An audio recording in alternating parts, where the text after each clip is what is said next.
Ebaluazioa eta ikaskuntza ereduan. Ebaluazioaren ikuspegia. Gaur egungo gizartearen ezaugarri nabarmenena maila guztietan etengabeko aldaketa dela esan genezake. Beraz, pertsona guztiek etorkizuneko egoera aldakor eta behar edo erronka berrietara aurre egiteko prest egon behar dute. Beraz, egokitze eskaera horri erantzuteko, 21. mendeko profesionalek etengabe ikasten jarraitzeko gaitasuna garatu behar dute. Hau da, ikasten ikasteko gai izan behar dute. Etazi ikaskuntza ereduak, ikasleek gaitasun horiek lortzeko beharrezko testuingurua ahalbidetzea du helburu, norbere ikaskuntza prozesuaren protagonista izanez. Ebaluazio sistemak ikasleek zer ikasi eta garatu behar duten ulertzea erraztu behar du, bere garapenaren protagonismoa eta kontzientzia hartzea erraztuz. Ebaluazioa beraz, ikasleek norbere ikaskuntzaren ardura har dezaten tresna da. Ikasleak bere ikaskuntzarekiko jarrera aktibo eta kontzientea garatzea lortu nahi da. Kontzientzia hartzea lortzeko, ibilbidean zehar, hausnarketa eta konpromisoak hartzeko momentu ezberdinak eskaintzen dira. Ingurune sozial eta produktiboaren etengabeko aldaketara egokitzeko ikaskuntzaren garapena egon behar du. Honen bestez, ebaluazioa modu evolutiboan ulertu beharko da, kalifikazioaz haratago. Etazi ikaskuntza eredua erronketan oinarritutako elkarlaneko ikaskuntzan oinarrituta dago. Erronkak lanbide errealitatera egokituta dauden egoera problematikoak dira eta ikasteko tresna gisa balio dute. Erronketan oinarritutako ikaskuntzak aukera ematen die ikasleei. Bizipenetik ikasteko, bere ikaskuntza prozesuari buruz hausnartzeko, lortutako informazioa prozesatzeko, eta ikaskuntza modu logikoan ulertzeko. Hau dena gauzatzeko talde lana baliabide nagusia da. Iritzi desberdinak edo erabaki komunak hartzea eragiten baitu. Are gehiago, ikuspuntu desberdinak eta komunikazioa sustatuz, ikaskuntza askoz eraginkorragoa eta esanguratsuagoa da ikasleentzat. Testuinguru honetan, ebaluazioa funtsezko tresna da. Horretarako, ikasleek jakin behar dute zer ikasi behar duten.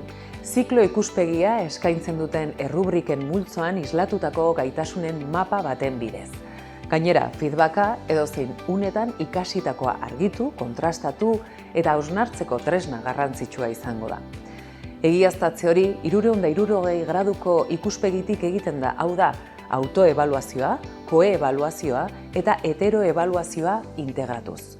Guztiarekin ere, kalifikazioa beste elementu bat da ebaluazioan, ikaskuntza prozesu osoan lortutako lorpenei erantzuten diona hain zuzen ere.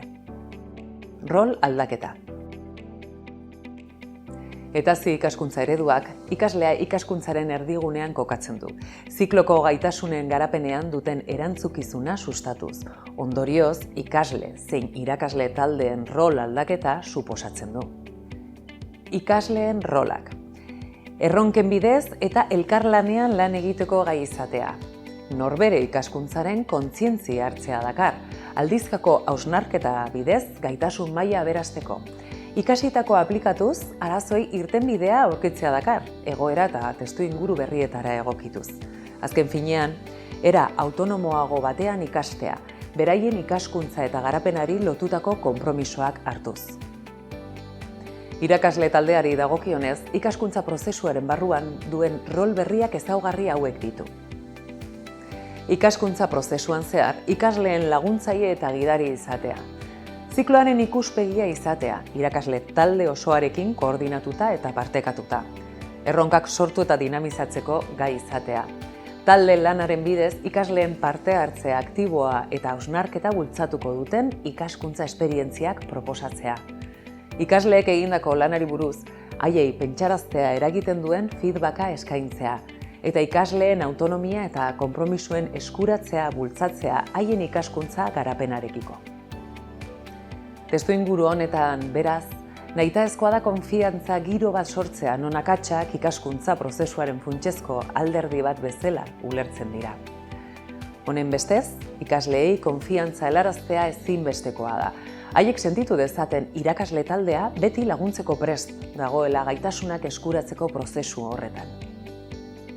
Amaitzeko, eta ze ikaskuntza ereduaren baitako ebaluazio prozesuak hainbat balio garrantzitsu ematen dizkio ikaskuntza prozesuari. Lehenik eta behin, ikasleak beraien ikaskuntzaren arduradunak dira, proposatutako testuinguruarekin bat egiten dituzten konpromisoak eskuratuz. Irakasle taldeak heziketa zikloari buruzko ikuspegi komuna eta partekatua du. Ikasgelan akatsa ez da modu negatiboan bizitzen, ikasteko iturri gisa baizik. Etengabe hobetzeko aukerak sortzen dira.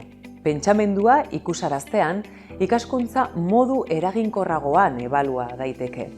Ikaskuntza prozesuaren ikuspegi evolutiboa planteatzen da.